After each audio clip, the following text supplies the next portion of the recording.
Okay, well, we're going to get started.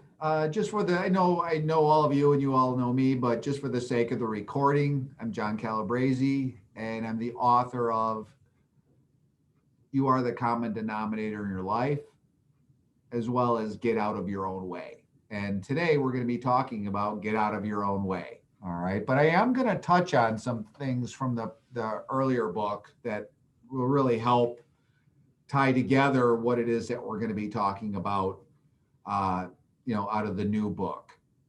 All right. Now, getting in your own way or getting out of your own way, however you want to look at it, but what that actually is we either do things or we don't do things that prevent us from achieving what we're trying to achieve, basically. And that's really kind of the premise of that book, is really identifying the things that you're doing that are messing with you, and then really just how to approach it so that they're not constantly negatively affecting you, and how do you work through all of that. Now, here's a point that I want to make, and it really kind of carries through everything, and that's this. A lot of times people say they want to do something, right? But then they say why they can't do it, because they don't know how to do it. I'd really love to do that, but I wouldn't even really know where to start, right? But it's because they're starting in the wrong place. Where you want to start is you have to decide what you're going to do. Then you figure out how you're going to do it, not the other way around. See, right now, most people say, I'm going to, they're talking about what it is that they can't do because they don't know how to do it, instead of actually just deciding that you're going to do that and then actually go forward and do it and find out the way. It's something that you have to figure out. It's not something, but a lot of times people say that, when I figure this out, that's what I'm going to decide to do that, which is the wrong way, because you'll never do it. There isn't enough impetus to get there. You want to try to actually set the stage of where you're going and then figure it out. But it's not a matter of knowing all the answers. It's almost kind of like, if, I don't know how many, I'm sure there's several parents on here today. Did any of you figure out how to be the perfect parent before you had a child? Mm-hmm. Did you have it all figured out before you decided to make this big, huge thing? Anybody? No, you figured it out. Maybe you make a couple miscalculations, but you figure it out. I read the books. The kids turned out okay. I read the books. What's that? So, but that's a really important point. I was. Go ahead. Go. I was preparing to be a parent. I read the books. I make cheat sheets, at some point.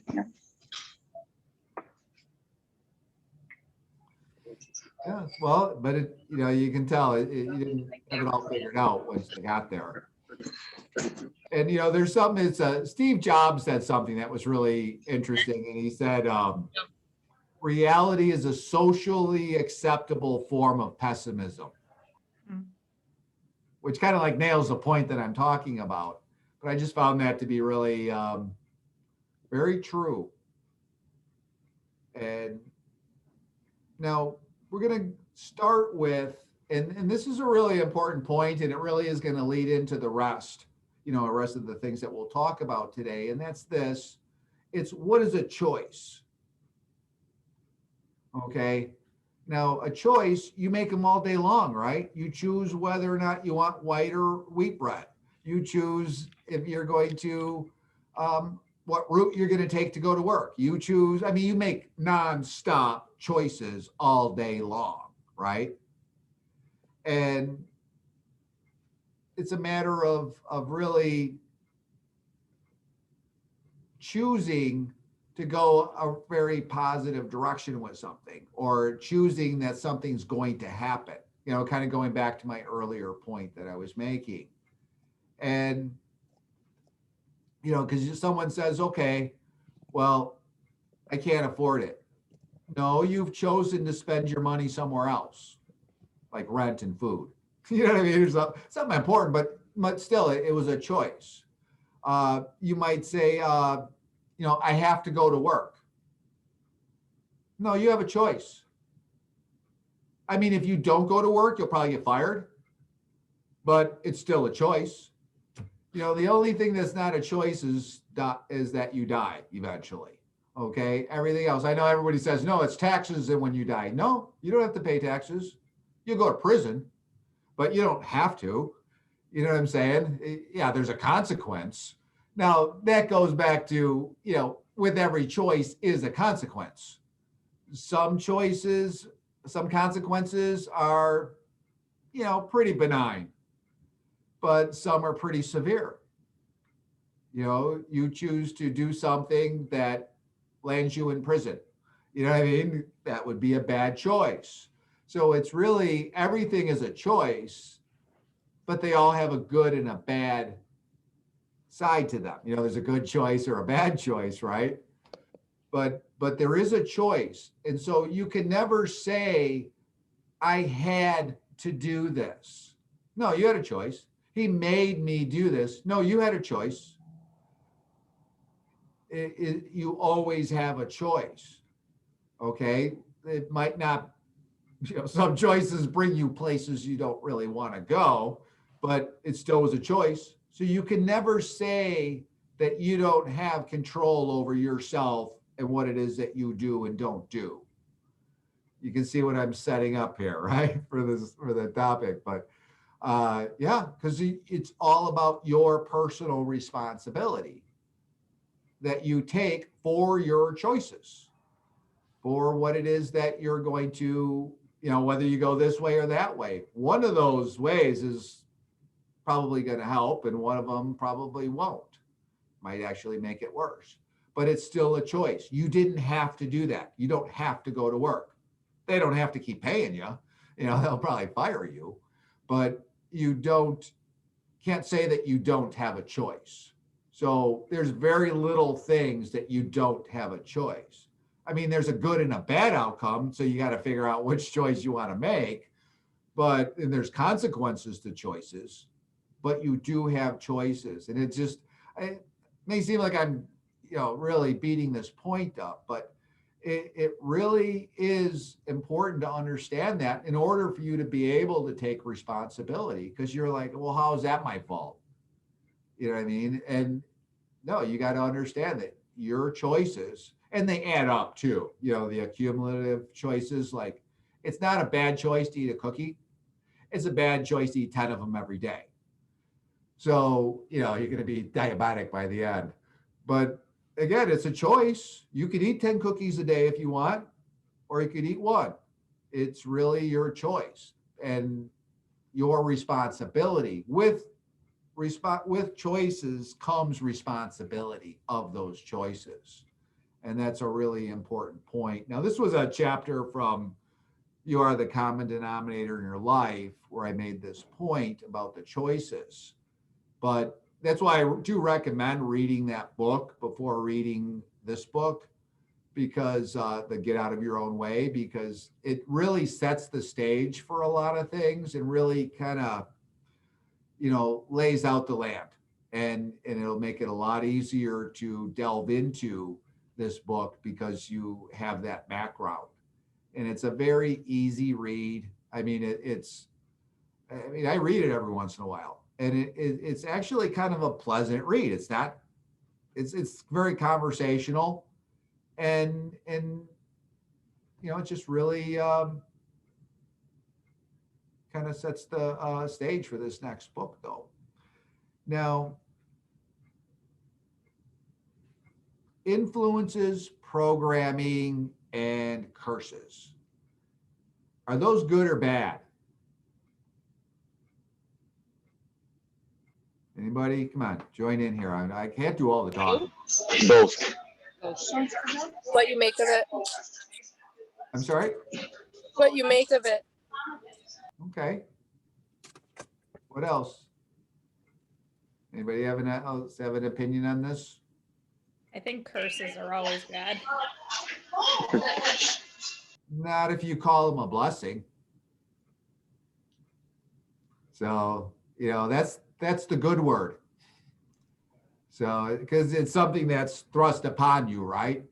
The curse is thrust upon you. Well, so are blessings, but we don't really complain, usually. Actually, you usually do until you realize they're a blessing. So a lot of times you don't see them that way at first. And so I think that's really a important point too. So yeah, influences, you could have good influences. You can have bad influences.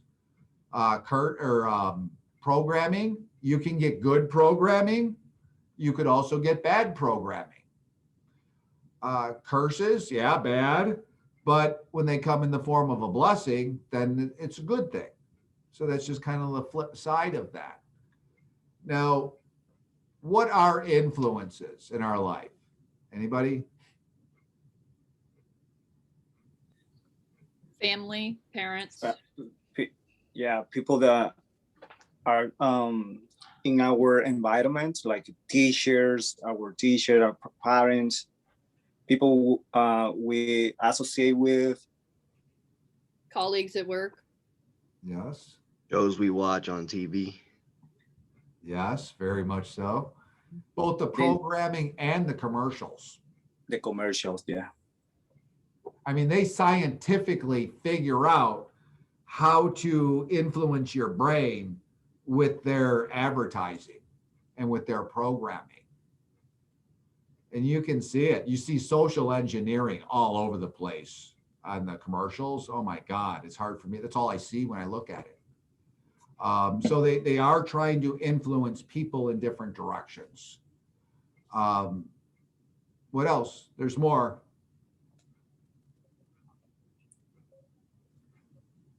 Events or like situations that happen.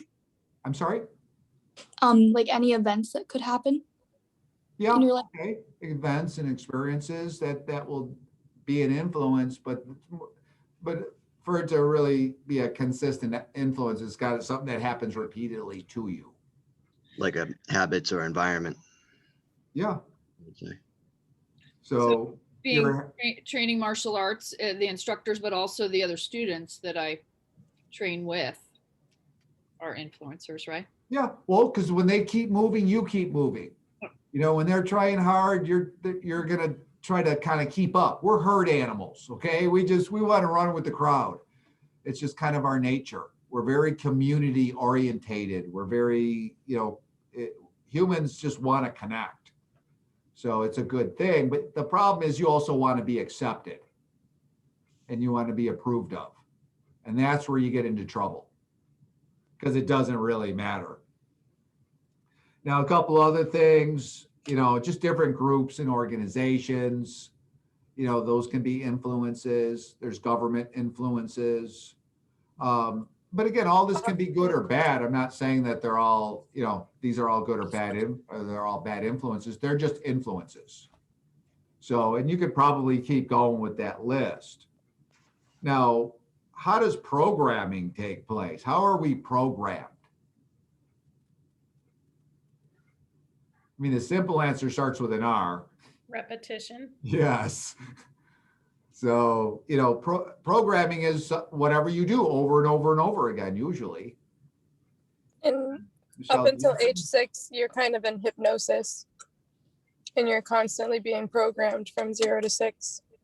Oh yeah. Well, actually, you got a little longer. It's almost 8, but your brain's in theta, and it has no resistance, no discernment. It takes everything that it hears as fact. And that's why we believed in Santa Claus. I mean, seriously, could someone convince you to believe in Santa Claus right now? Even with the best advertising, marketing effort possible, could they get you to believe in Santa Claus? No way. We'll even include alcohol. All right, could we still get you to believe in Santa Claus? No, because it doesn't, you know, I mean, there's just no way, right? But when your brain has absolutely no resistance and just will totally accept everything as fact, that's what your childhood is. And that's where a lot of your programming has been made. That's why, you know, people spend the rest of their life trying to undo all the things that they did to themselves when they were kids and their environment.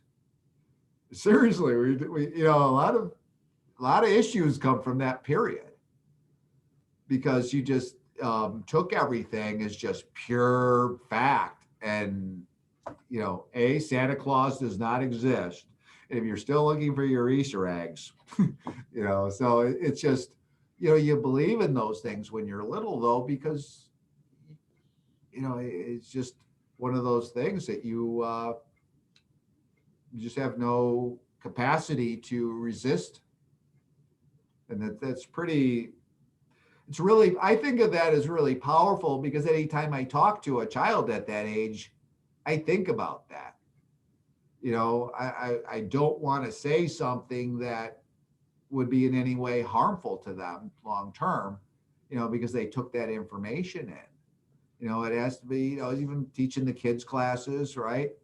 You know, you really have to think about how you're framing things, how you're impressing them, and really getting them to go with more of a positive reinforcement as opposed to a negative reinforcement or pitting one against the other. That's why martial arts, there's no competition. The competition is with yourself.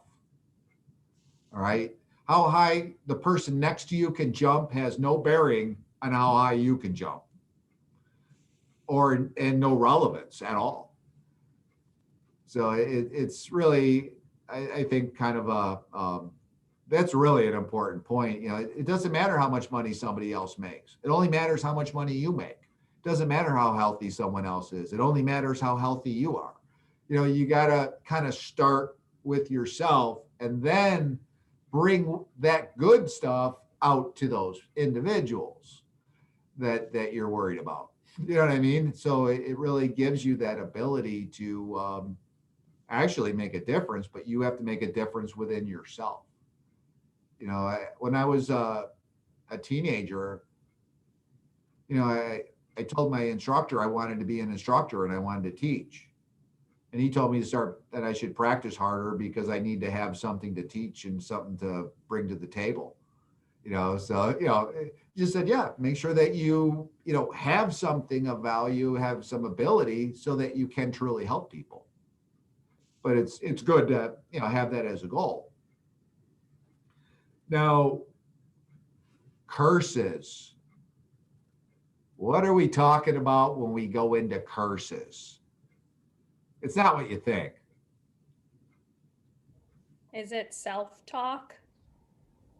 It can be. That would be one form of you're cursing yourself, which, you know, and self-sabotage is part of that whole mix. Very much so. It's a big piece.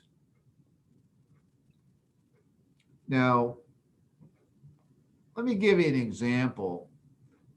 What I'm talking about, because there is such a thing as like curses and, you know, they hex you. And it's really that they get you to take it into your own brain and then you actually make it happen.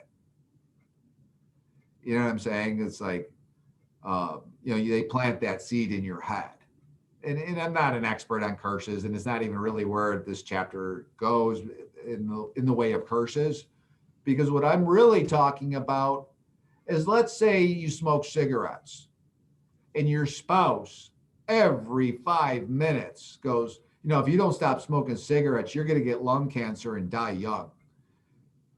Every 5 minutes, you better stop smoking cigarettes because you're going to get cancer and die young. You're going to get cancer and die young. You're going to get cancer and die young. You're going to get cancer and die young. That's just rattling through your brain, which makes you think it, which makes it created. So they just gave you cancer. So you had to accept it though. If you just said, you know, you're talking about, leave me alone, and just put it out of your mind, that would have no effect on you. Problem is, they're putting that negative thought into your head. So anytime you criticize in a negative way without talking about the solution, talking about the upside, what did they say? If you just really smoke just air, or you just breathe in air, you'd probably be so much healthier, right? I bet we could really save time if we just do something other than that. Finding a positive way. I mean, they still want to try to get you to stop doing that because they care about you, but the way they're doing it, if I had somebody saying that into my ear every 5 minutes, I would run from them. I would not let them be, I would be scared to talk to them because they're going to give me cancer, because I really feel that way. And I think you need to be a little careful these days, even with that stuff. Think about health. Don't think about getting sick. Think about being safe. Don't think about being vulnerable. And then do all the right things to make sure that you are healthy and that you are safe and that you are doing what you need to do to make sure that you feel good about your safety, health level, and situation. So that's really important. But if the two things you're most likely to get is the thing that you really, really, really want, or the thing that you most fear. All right. So the thing that scares you and is in your head and that you fear greatly, you are vulnerable to that because you're thinking about it. You're creating it. Remember, you're always in that state of creation. You create with your words, you create with your thoughts, you create with your emotions. All those things are creating constantly your future and what's happening in your life. So it's really, I feel it's just so critical to stop cursing yourself and to stop letting other people influence you and program you into cursing yourself. Because no one can actually curse you. You have to accept it. Do you remember those old vampire movies where they'd say, no, the vampire can only come into your house if you invite him. And then he can come in and then he can do bad things. Well, it's kind of the same thing of what I'm talking about here. So this isn't like a voodoo curse. I don't really know a lot about that stuff. But what I'm talking about is the curse that you curse yourself with your thinking, with your bad thinking, and accepting other people's opinions and viewpoints that are detrimental to your health and well-being.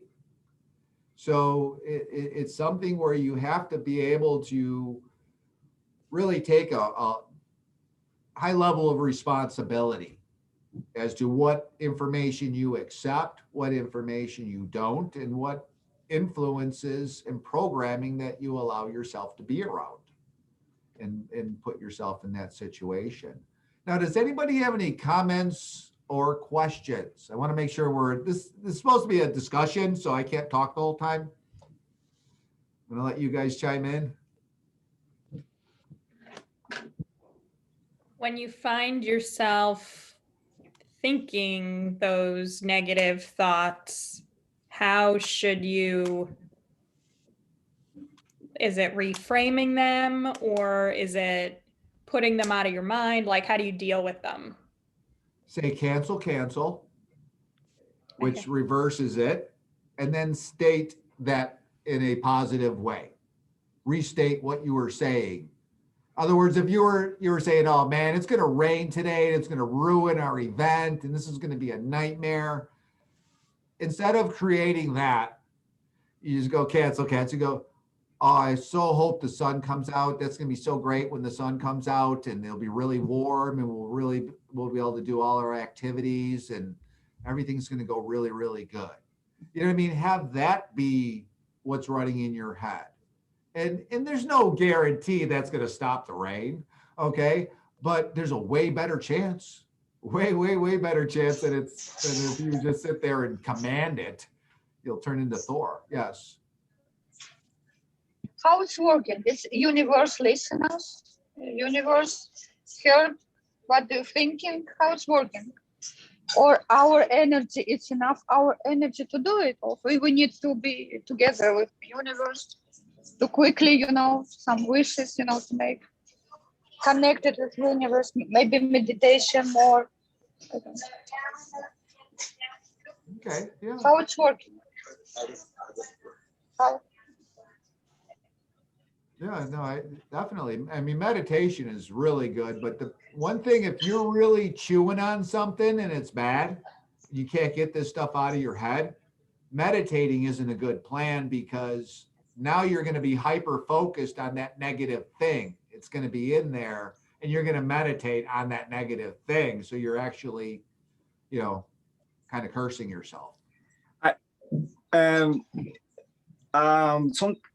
I think that a good way to overcome that is you gotta change your state, because even moving your body to stop having those bad thinking, and then you, as you say, you can reframe it positive, because sometimes you try to reframe it, but you are in the low,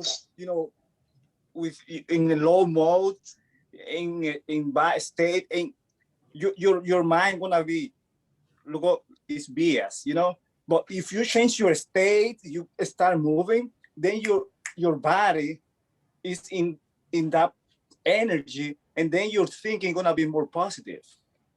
Oh yeah, there's so much to that. And on top of all of that, or actually as a result of all of that, you get chemical releases. Right. So, when you're moving your body and when you're kind of really focused and you're feeling good about your movement and you get pulled into that. So moving meditation is awesome to clear out, your junk. Okay. Sitting and meditating can be dangerous because it's all in your head. And then you're just focusing in on that. It can make it difficult to get to that quiet place, and instead you're going to be in that noisy negative place. So you do just have to have a certain level of self-awareness to know whether or not you're going there or not. But yeah, I 100% concur with that. It's huge. I mean, have you ever gone through a really good hard class and you kind of came in a little frumpy and a little having some issues that day, and then you Yes. leave and you're like all smiles, you got so much you got all these dopamine and serotonin and all these happy juices going, all these chemicals that you released, because when you learn, chemicals are released. When you think a thought, chemicals are released. When you focus and are really focused in on things, everything has a chemical attached to it, really. And it's a matter of what type of chemical dump are you getting. It's aligned what you are talking about. It's a matter of choice. Then Yeah, you gotta that's why we choose. started. It's a choice. You gotta choose thinking positive, and then we are aware of that, and we have to be mindful. Okay, I having this negative thought. Hey, I know that thought. It's not. I gotta get rid of that thought. Then I have to do something, and we have the tools now that you are talking about that we can, step in and have 100% control of what we are doing. Most definitely. It'd be like the building off of that a little bit as well. Instead of negative talk, more like affirmations in a way, getting a positive talk going consistently every day, like type thing, you know what I mean? Absolutely. Yes. Yeah, and sometimes you get one that just coming back at you, and it just keeps coming back at you. You almost have to just have a preset. Okay, as soon as I do this, I do this, and this is my this is the statement that I'm going to make, and you just always go there. You ever had something that's really on your mind like for a period of time and it's not good, right? And it's waking you up And then you're stuck thinking about it. You can't get back to sleep. And then you're throughout the day, it's popping in your head and you're thinking about it. It just, you can't get rid of it. That's where that like the affirmation always comes in good.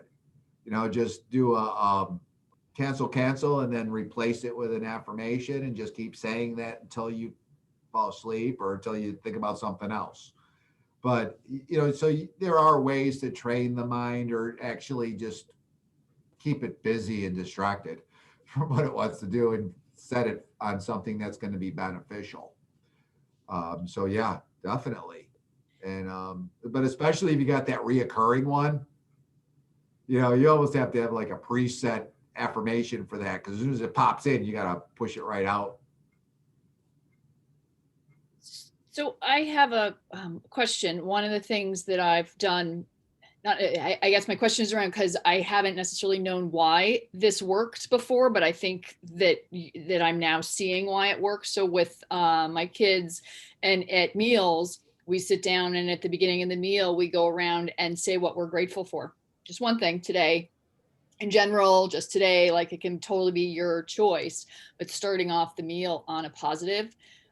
Meals and the time with family has often when we remember to do that, we all notice that we have a much nicer time together and it's a nicer evening, or things flip. Is that, I mean, and this is just our observation, so we've tended to follow through, and we actually all, like, if one person forgets, someone remembers, like, no, wait, we want to, we like this. But I think I'm starting to see why that works. I mean, this is an example of the kind of thing that you're talking about that positive and being. Let's put it this way. If I'm having a conversation and it's super, super toxic, negative conversation, and I'm pissed and I don't want to deal with this individual and it's just a bad situation. And let's say I was about to eat lunch, I would not eat that food. So, it's the positive side of that. It's like a home cooked meal by your mom. You know what I mean? It's like pure love that you're eating. But if somebody hates you and they're making your food, it's like eating poison. And then the energy between those individuals and what's going on at that time and all that as you're eating it has an effect energetically. So it can either be the best thing on the planet based on who's cooking it or how you're feeling when you're eating that food and preparing it, or it could be totally toxic. And I'm very, like, I've skipped meals as a result of that because I didn't want to poison my body. Thank you. And picking back to what Anne was talking about, I think it's because of the positive chemical that you're releasing. You are because all comes down to you are coming from gratefulness. You are grateful for being in family, taking that time, and you are releasing those positive chemical, and your brain always gonna want that type of feelings. That's why when you are gathering again, you want those feelings again. And that's why all comes down to do it again, because now you feel, wow, this is gonna make me feel good. So now I wanna do it again. And as you say that, Edwin, so everyone in the family has experienced like having a really bad day and coming to dinner and starting with you hearing what other people are grateful for, and like, if you don't want to go first, that's something else that we kind of just let whoever wants to go first. So when someone has a bad day, hearing what other people are grateful for, and by the time it comes around to you want to answer, you want to be part of the herd mentality. It's like, thank you. It's starting to all come together. Yeah. But being part, and then by the time we're done, everyone's smiling. I mean, regardless of whether you had a good or a bad day, like everyone's smiling and we have a really nice meal together. Yeah. So, cool. Thank you for helping me kind of apply this to something that we just knew was good, but right. They know Yeah, the why. more you understand, and I think, you should always take responsibility for everything, but you also have a responsibility to learn about things like this so that it can empower you in in how you're approaching it, because you're going to, kind of, it can go one of two ways, right? You can follow the herd to your detriment, or you could be a little bit of a rebel and just go by what's right for you and your understanding. And there's a lot of things that you'll wind up doing that are maybe different, and you'll know why it's beneficial. And you're doing it because it's beneficial, not to be rogue and not to be part of the herd, but to do the right thing and bring about the best outcome. The greatest thing you can do for humanity is do something to lift yourself up, because you're contributing that piece. And that's really, I think, important, that you realize that when you better yourself, you better the whole. And that's very important, because sometimes people, it's called good selfish. And what that is you're doing something for you that benefits others by you actually benefiting yourself. So, it's not too complicated, but it's harder to, you wouldn't understand this as a martial arts student. You go down to class, right? You do it a lot. And so that's a lot of time away from other things. But because of what you're developing in your martial art class, you're able to bring so much more to the family. You're able to bring up so much more to your projects and to your career, or whatever it is that you're maybe taking some time from. But you're actually increasing the outcome in those other areas. And plus, wouldn't you want to be healthier for your family? I think someone that neglects their health and doesn't do anything for themselves when there's a lot of people that love and care about them is kind of cruel. Yeah. So, that's why, good selfish, do something good for yourself to benefit the whole. And it doesn't always have to be, oh, I'm this martyr, I'm this selfless. No, you got to do something to better yourself. And I think taking that level of responsibility and educating yourself on how things work energetically is really the key, because we are energy. It's scientifically proven that we are made out of atoms, which are made out of subatomic particles, which is energy, pure and simple. So, if you don't understand how energy works, you can't manipulate it knowingly. You can't create knowingly. You can't do anything knowingly if you don't understand the rules of the road, how that works, how the mind works, how the subconscious mind works, how the energy flows, the law of attraction or law of resonance. There's a lot of laws like that, energetic laws, natural law. That's the only thing that's real. And everything else we made up. Seriously, we did. And, it's like every year there's new laws, there's new rules. Nope, pretty much, since the beginning of the beginning, these are the rules. This is how energy works. And it's a matter of you harmonizing with nature, not expecting nature to harmonize with you, because you're going to be waiting a long time. All right, as in forever. It's never going to conform to you. You have to conform to it. And when you do that, when you find that harmony, now you actually have power. I mean, I know people that have done some really amazing things. I've done some pretty amazing things just with knowing that energy, the kind of the laws and the rules of the road and all that, and totally manipulate a situation for the betterment. And, and so it just really is important. Again, That's why I wrote these books, to get a lot of this information out there and in your head. It's written in a very simple, concise format so that, it's not this whole, long drawn out project. Like, you read The Law of Success in 16 Lessons. It's almost 500 pages. Thing's huge. There's some Qigong books that I read. They're 1,000 pages and it's all heavy reading. You know what I mean? So it's where I try to make this kind of refreshing.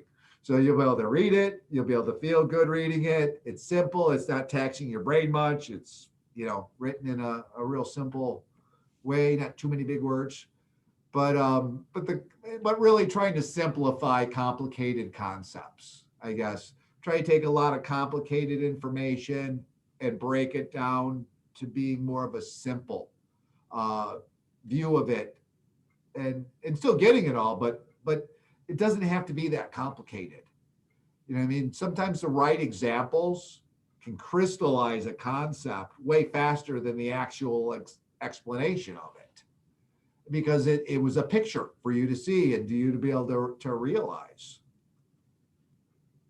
National Instructor John, if you're hearing somebody kind of use the negative self-talk, are you able to, as a different individual, influence their self-talk, or is that solely their choice to work? So like if they're cursing themselves. This will help you. I was at a training, and it was like a 3-day training. And there was an understanding that if anybody said anything negative, that the person they said it to is going to say cancel, and give the prescription. Okay. So it was one of those things where it was kind of like peer pressure to be positive. Yeah. So it was an interesting exercise, to do that. Because I mean, it was a training about law of attraction and that type of information, Mhm. but it was on a big cruise ship, and you couldn't really get away. And it was something that we just kept doing that to each other. And so now you're looking to bust somebody, right? They say negative, I'm gonna catch them. And so it's kind of like a go find Waldo kind of thing. And but it really was powerful, because you don't always realize when you're doing it. And so when you had those outside perspective helpers, it really made a big difference. So yeah, you just you just do it, cancel. And come on, now you're going to do really good on that test.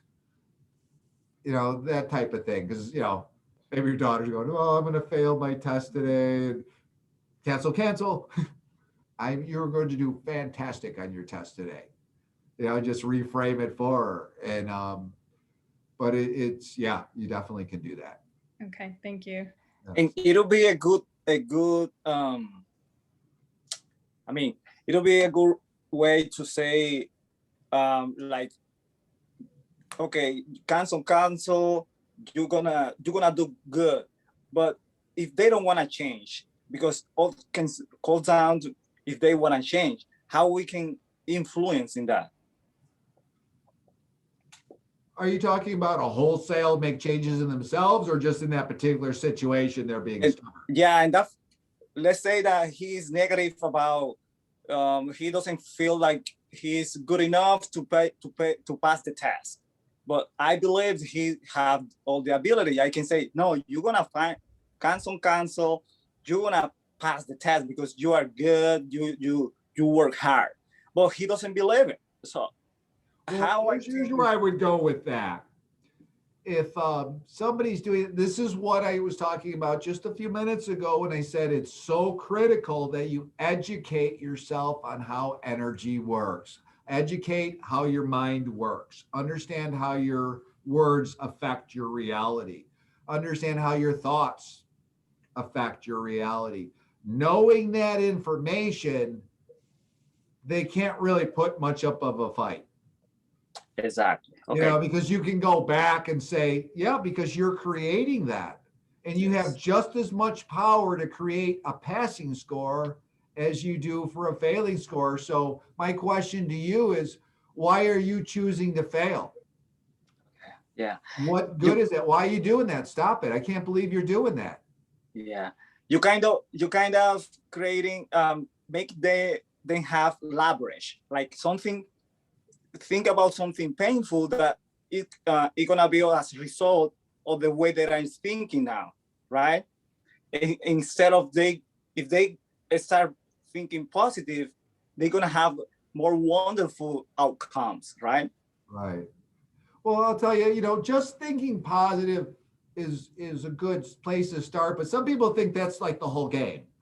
You know what I mean? But you could be talking positive, but inside be totally negative. So, Exactly. really a big piece is congruency. Congruency of how you think, congruency of how you feel, congruency in your actions, congruency in your habits, congruency in your life. So you need to have those things there, firing on all cylinders along the way. But the positive thinking and the positive speaking helps craft that. And it helps to start to change the subconscious beliefs. Because remember, your thoughts create your words, and your thoughts and your words create your subconscious beliefs. Your subconscious beliefs create 70% of your actions. So, and that's what's going to bring you the result. And it's just really, I believe that it's just so critical that you are educated and that you understand how this stuff works, and not get into a delusional place. You know what I'm saying? Where some people just go a little too far and they don't back it with action, and they don't back it with the right actions. And you know what I'm saying? So it's like, I'm going to get this perfect job. I'm going to get this perfect job. It's on my dream board. And I've been doing mantras on it and everything, but they never applied for a job. The universe wants to help you. It's not going to do all the work. Okay. You don't deserve it. If you don't go and actually do anything, how bad do you even want that? The universe looks at you, you're not even trying. I'm not going to try if you don't try. I don't believe you. You're full of beans.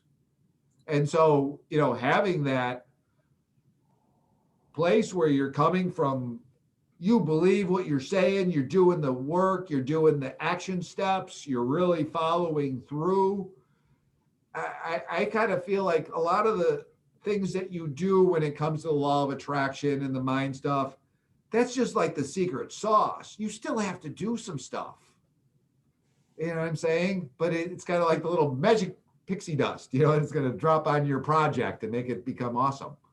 So it's really, I believe, important to back the thinking. But if you do all the right actions and your thinking's wrong, doesn't matter. It's not going to work.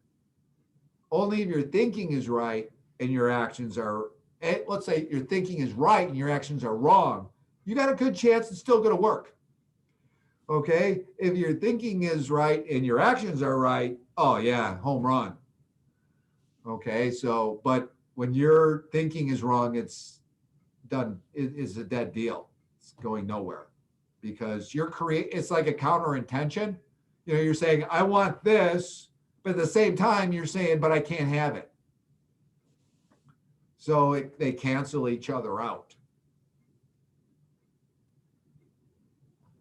So now, Dr. John, that's like if your thinking is correct, it's the why. Like if you're going somewhere, you're thinking about it, making it happen. The how, the doubt is not important. It doesn't matter. That's what's going to form is the how. As long as you have the why and you think about it correctly, that's what's going to be working for you. Yeah, that's where the magic comes in, because you couldn't have even dreamed the how. Right. All right. I write in the first book about a situation that was completely out of my hands, but was probably the biggest thing that could totally sink my battleship happening. And it was going to be really bad. And I could see it coming. And it had a date attached to it. You know what I mean? So it's like on this day, this is going to happen. And it was going to be really bad. And there was nothing I was not in a position, there was nothing, no action I personally could have taken to change this situation. The only thing I could do is just watch my thinking, watch my, just really my energy and make sure everything is the best it could be. And then like out of the blue, actually the deadline came and it got extended a month. And then I'm like, whew, dodge that bullet. I bought another month. And then the most insane out of the blue, could have never even thought of, predicted or created that thing that happened that totally fixed everything and made it awesome. But it was looking really bad, right? And anybody looking in that situation is on, this looks really bad. But I felt no stress. I just felt like, why am I not freaking out right now? Because with what I'm looking at, I should be freaking out right now, but I don't feel any stress at all. And as a matter of fact, instead of having nightmares, I'm having dreams where I'm being told that everything's going to be fine. Keep doing what you're doing. You're good. And I had no stress and everything worked out magically. I had no actual way of influencing this situation other than with my mind. And it was awesome. And I was like so pleased because it was going to be really bad. And, and so for it to just, but I was I was in the right place because my state was that of no fear. It was in the state of total bravery and this is totally going to be good in a total positive place. What's the difference between being in that place, but still acting and doing what you think you have to do so that, like what you were saying, the universe isn't going to do it all for you. You have to do stuff, but then like, what's the line? You mean between action and thought? I'm not sure if I fully followed your question. Like you were in a very stressful situation. Right. So how did you choose to not act, but also let the universe know that like you were still acting so that it could help you? Yeah, well, there wasn't really a job for me to do in it. It was something that was happening outside of me, but it was going to have a horrible effect on me when that happened. So it wasn't like something directly relating to me. It was outside of me. But if that happened, that was going to mess me up. It'd be like if you own stock and you said, okay, and all of a sudden the stock market crashed. I mean, you didn't cause the stock market to crash. It crashed, but it affected you a lot. And you really can't affect it so much, right? With action. Yeah, that would be something where you had no control. Right. And so Yeah. it was something like that. I had no control. Oh, okay. And so I just had to stay in a receptive place for a good outcome. So do we ever have any control? Oh yeah, more than you want to know. And it's just so you want to say no because that's a great cop out for all the things that you haven't had go your way.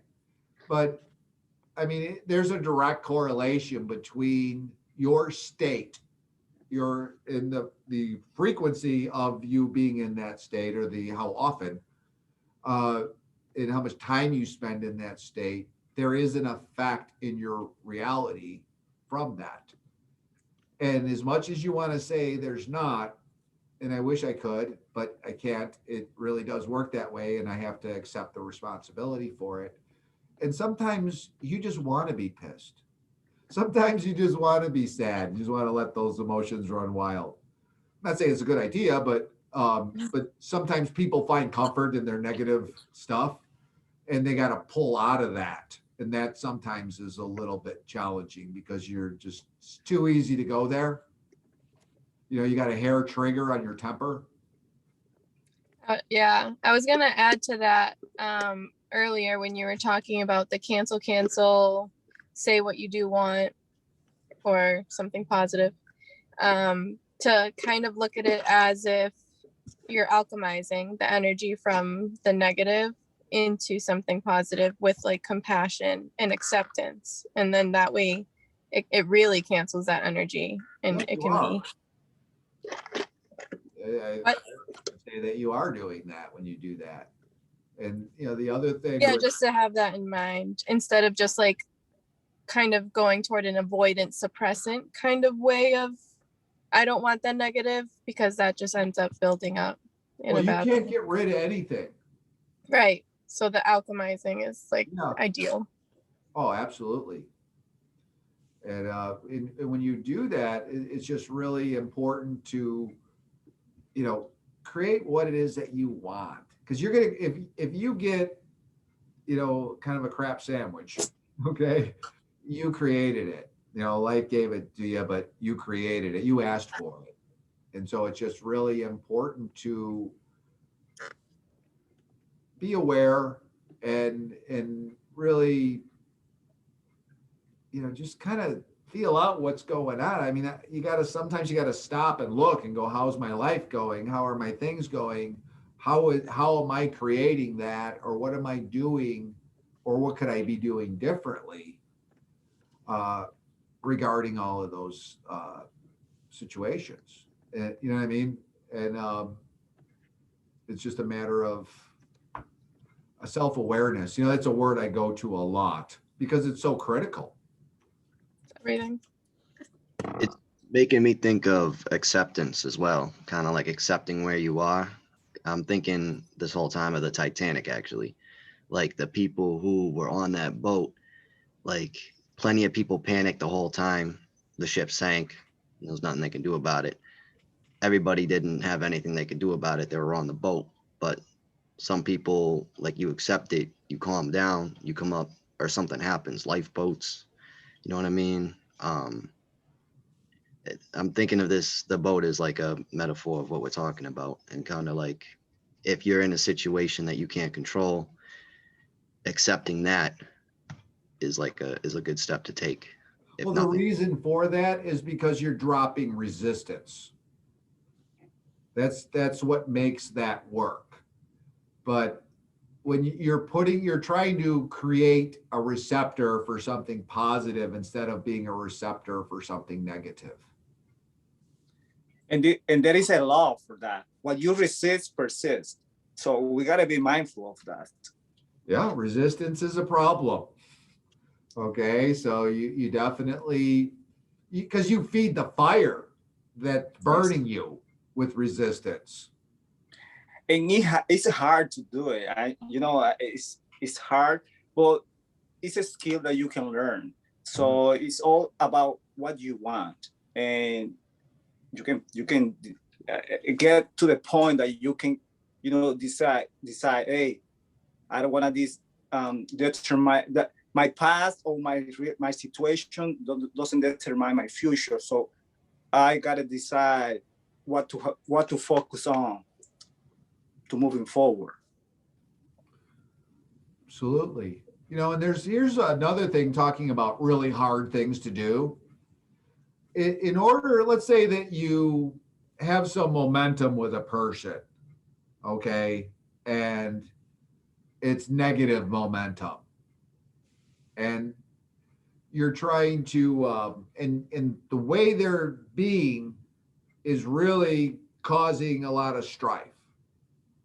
The only way they can change that to where you'll recognize it is if you see them as how they need to be, not as they are.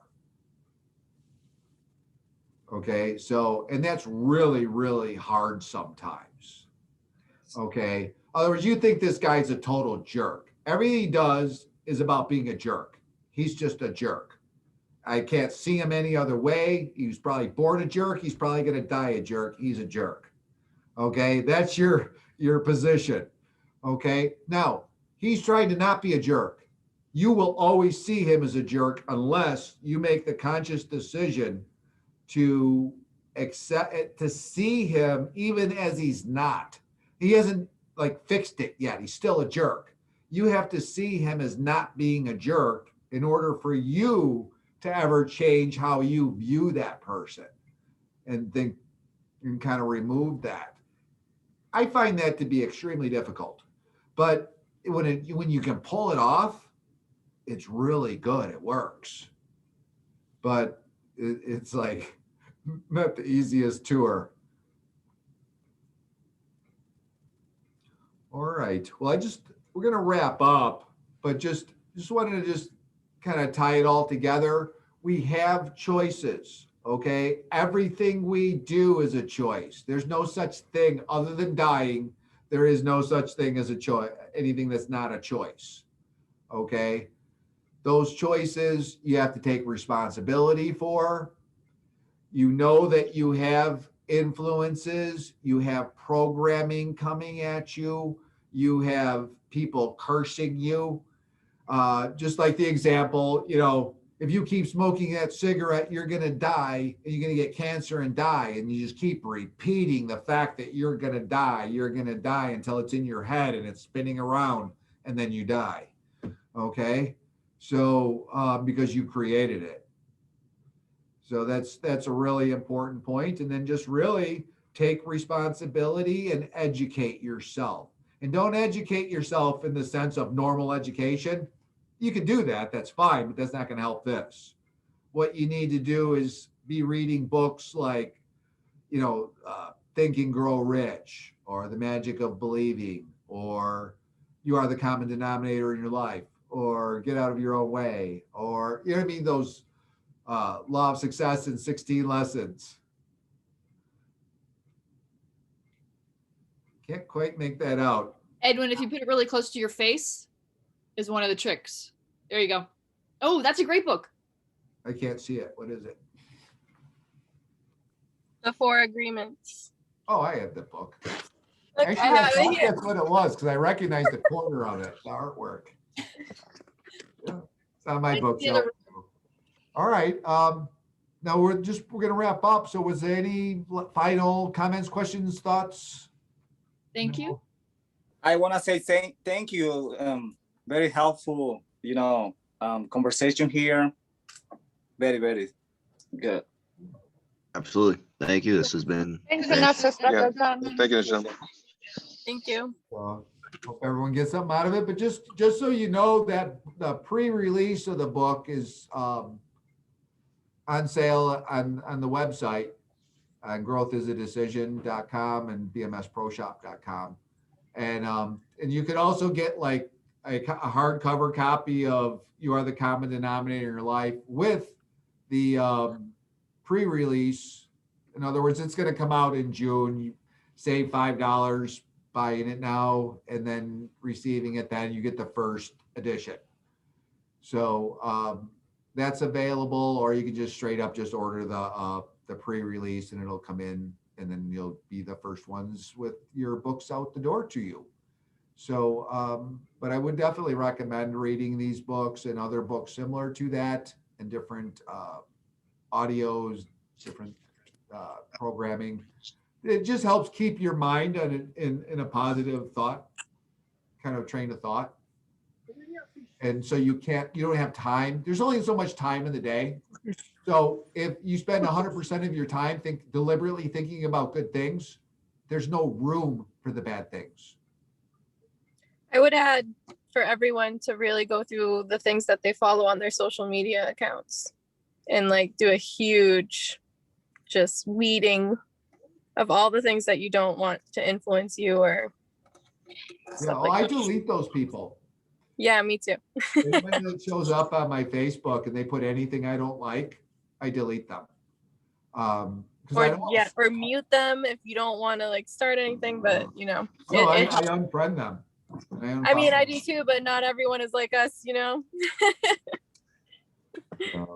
All right, well, it was great having all of you here today and look forward to seeing everybody soon. So have a nice weekend. You And, too. Thank you. Happy if Easter. you have Happy any Easter. follow-up questions, feel free to reach out, from today. And until then, I'll just look forward to seeing everybody soon. Happy Easter, everybody. Bye. Thank you. Yep. Bye, everyone. Bye-bye. Thank you.